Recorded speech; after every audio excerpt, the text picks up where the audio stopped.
Mana men klinik psixologiya kitobimda kognitiv charchash degan mavzuni kiritdim. Qisqa ma'lumot berdim.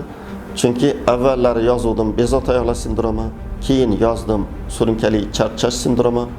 Bu ham bor. Keyin neyropsixologiyada, kognitiv nevrologiyada kognitiv charchash degan tushuncha bor. Bu degani xalqqa tushunarli qilib aytadigan bo'lsak, aqliy charchash, psixoemosional charchash degan ma'noni beradi. Kimlarda bu bo'ladi? Tinimsiz aqliy mehnat bilan mehnat gigiyenasiga amal qilmay ishlaganda bo'ladi. Men har doim aytaman, ish soati 6-8 soatdan oshmaslik kerak deb. Mana Oliylik vazirlik idorasi xodimlari, hokimiyat idorasida ishlovchilar kechqurungi soat 10-11 gacha ishlaydi. Doimo qog'oz bilan o'tiradi. Kognitiv charchash shunaqa namoyon bo'ladiki, hozir ko'rib o'tirgan, hozir o'qigan, hozir imzo qo'ygan matni, buyrug'i hozir esidan chiqib ketadi.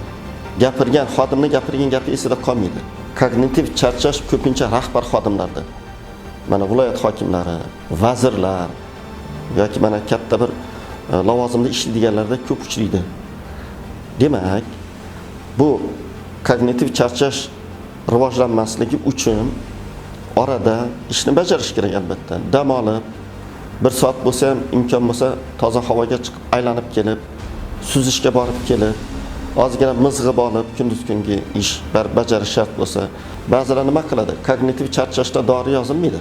Bu fiziologik charchashning bir turi. Siz bu yoqda xotirani yaxshilovchi dori yozsangiz, jahlni kamaytiruvchi dori yozsangiz, uyquni yaxshilovchi dori yozsangiz, u tinimsiz ish soatidan ko'p ishlayversa, kognitiv charchash yana paydo bo'laveradi. Bu og'ir oqibatlarga, boshqa bir nevrologik va psixosomatik kasalliklarga olib kelishi mumkin.